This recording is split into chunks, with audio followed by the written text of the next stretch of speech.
Headlines प्रायोजक राम बंधू, सर्वोत्तम मसाले राम बंधू मसाले.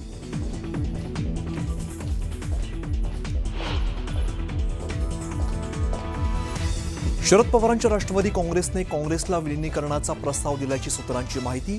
तर भविष्यातील राजकीय वाटचाल काळच ठरवेल, सुप्रिया सुळेंचं वक्तव्य.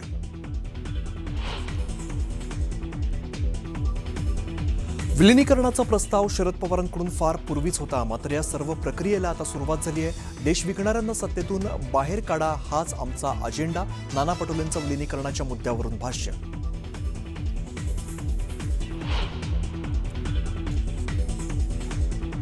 पक्षहित हे आपल्या सगळ्यांसाठी सर्वोच्च. पक्षात कोणाचाही हस्तक्षेप खपवून घेणार नाही.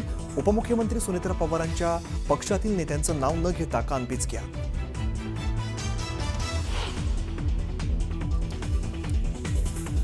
कर्जमाफीच्या मागणीसाठी पंढरपुरात रोहित पवारांचं अन्नत्याग आंदोलन.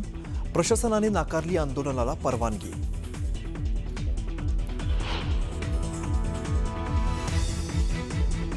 पुण्यात सोमवारपासून पाणी कपात. एक दिवसाआड पाणी कपातीचं वेळापत्रक प्रशासनाकडून जारी.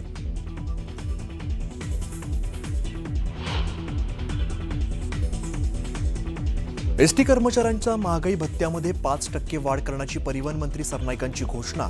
86,000 कर्मचाऱ्यांना होणार लाभ.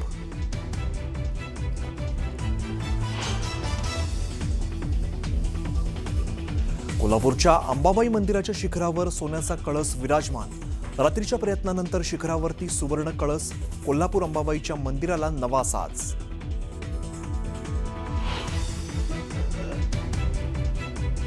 अमेरिकेचे अध्यक्ष ट्रम्प यांनी अखेरच्या क्षणी इराणवरचे हल्ले केले स्थगित. इराणशी चर्चा अंतिम टप्प्यात असल्याचं केलं स्पष्ट.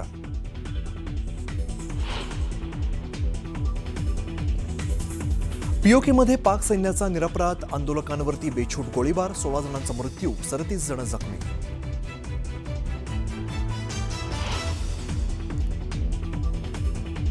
फिफा विश्वचषक 2026ची शानदार सुरुवात. सलामीच्या सामन्यात मेक्सिकोकडून दक्षिण आफ्रिकेचा 2-0 असा पराभव. आज दक्षिण कोरिया आणि झेक प्रजासत्ताक यांच्यात सामना.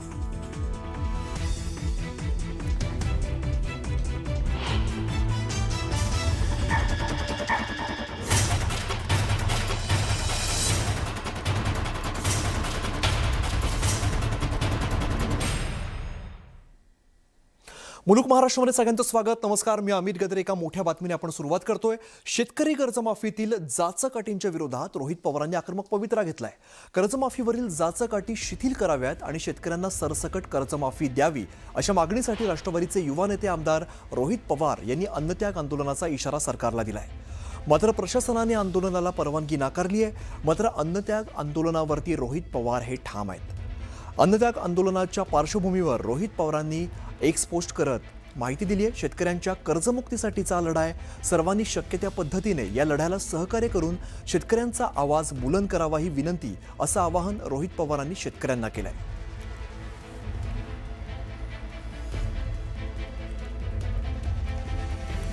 तर कर्जमाफीसाठी अन्नत्याग आंदोलन केलं जात आहे. आमदार रोहित पवार यांच्याकडून हे आंदोलन केलं जात आहे. रोहित पवारांनी एल्गार दिलेला आहे. कर्जमाफीतील जाचक अटींबद्दल त्यांनी त्यात उल्लेख केलेला आहे. कर्जमाफीतील जाचक अटी शिथिल कराव्यात अशी त्यांनी मागणी केलेली आहे. आणि या कर्जमाफीच्या मुद्द्यावरूनच रोहित पवार हे आक्रमक झालेले आहेत. आजपासून या अन्नत्याग आंदोलनाला सुरुवात होते. मात्र दुसरीकडे या आंदोलनाला परवानगी दिलेली नाही आहे. तरी पण आज आंदोलन करण्यावरती रोहित पवार ठाम आहेत आणि रोहित पवारांचा हा एल्गार बघायला मिळतोय. अन्नत्याग आंदोलनावरती रोहित पवार हे ठाम दिसत आहेत, आक्रमक झालेले दिसत आहेत. ज्ञानेश्वर साळोखे आमचे प्रतिनिधी आपल्याला अधिकची माहिती देतात. ज्ञानेश्वर, एकीकडे प्रशासनाने परवानगी नाकारली आहे, मात्र रोहित पवार या आंदोलनावरती ठाम आहेत. सध्याची काय परिस्थिती आहे?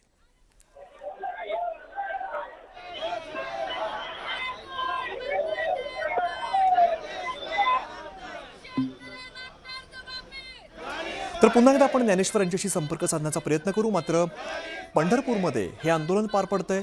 कर्जमाफीसाठी अन्नत्याग आंदोलन केलं जात आहे. अन्नत्याग आंदोलनावरती आमदार रोहित पवार हे ठाम आहेत. कर्जमाफीतील ज्या जाचक अटी आहेत या विरोधामध्ये हे आक्रमक आंदोलन केलं जात आहे. रोहित पवारांचा एल्गार यात बघायला मिळतोय. कर्जमाफीतील जाचक अटी शिथिल कराव्यात ही यातली प्रमुख मागणी आहे. शेतकऱ्यांना सरसकट कर्जमाफीची मागणी आमदार पवार करतायत. आंदोलनाला प्रशासनाची परवानगी मिळालेली नाहीये, मात्र तरीसुद्धा या आंदोलनासाठी रोहित पवार हे ठाम आहेत. अन्यथा आंदोलन करण्यावरती अजून सुद्धा रोहित पवार ठाम दिसतात. ज्ञानेश्वर साळोखे आमचे प्रतिनिधी आपल्याला अधिकची माहिती देत आहेत. ज्ञानेश्वर, एकीकडे प्रशासनाने परवानगी नाकारली आहे, मात्र रोहित पवार या आंदोलनावरती ठाम दिसत आहेत. सध्याची काय परिस्थिती आहे?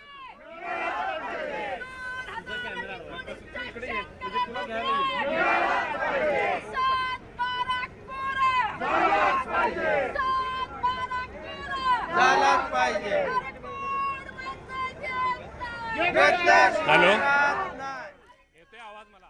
तुम्हाला येतोय? हॅलो. तर कर्जमाफीच्या मुद्द्यावरून रोहित पवार आंदोलन करतायत. या आंदोलनाला प्रशासनाची परवानगी मिळालेली नाही, मात्र तरीसुद्धा रोहित पवार हे आंदोलन करण्यावरती ठाम आहेत. कर्जमाफीतील ज्या जाचक अटी आहेत त्या शिथिल कराव्यात, ही प्रमुख मागणी रोहित पवारांनी केली आहे. तसंच शेतकऱ्यांना सरसकट कर्जमाफीची देखील मागणी मोठ्या केली. प्रमाणात येथे कार्यकर्ते आणि शेतकरी दाखल होताना आपल्याला पाहायला मिळत आहेत. घोषणाबाजी आहे ते जोरदारपणे या ठिकाणी करताना पाहायला मिळत आहेत. अटी शर्तींची कटकट नको अशा पद्धतीचे फलक आहेत ते प्रत्येकाच्या हातामध्ये आहेत, ते दिसून येतात. आणि रोहित दादांच्या आंदोलनाला पाठिंबा देत 7/12 कोरा देण्याच्या घोषणा आहे ते केल्या आहेत. काय मागणी आहे?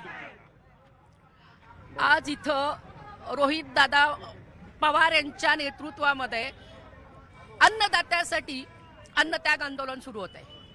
पुऱ्या महाराष्ट्रामध्ये शेतकऱ्याचं कंबरडं ह्या सरकारनं मोडलेलं आहे. आणि आता त्यांनी जो आता आदेश काढलेला आहे तो खरं तर त्याची होळी करण्याचा, जाळून फेकून देण्याच्या लायकीचा आहे. इथं जे आंदोलन होत आहे ते शेतकऱ्यांच्या न्यायासाठी.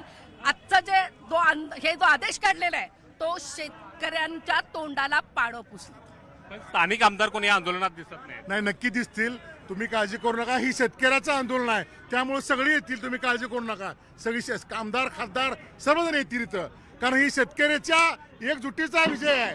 शेतकरी लोक, बहुसंख्य लोक आहेत इथं. तुम्ही सुद्धा आंदोलनामध्ये उतरलाय, काय भूमिका? आमची भूमिका सर्वस्वी शेतकऱ्यांसाठी आहे. आणि शेतकऱ्यांचा जो अन्याय पाहतोय, शेतकरी जगाचा पोशिंदा आहे आणि सगळ्यात जास्त आपल्या ह्या जगाच्या पोशिंद्यावरच अन्याय होत आहे. हा अन्याय कुठेतरी थांबला पाहिजे आणि त्याच्यासाठी आम्ही सगळे रस्त्यावर उतरलेलो आहे. आणि सरसकट कर्जमाफीची आमची मागणी आहे. आणि आम्हाला सरसकट मागणी जी आमची आहे, रोहित दादा जे अन्नत्याग उपोषण करत आहेत त्या अन्नत्याग उपोषणाला न्याय हा मिळालाच पाहिजे. आणि सरकारने कर्जमाफी ही सर्व शेतकऱ्यांना सरसकट दिलीच पाहिजे.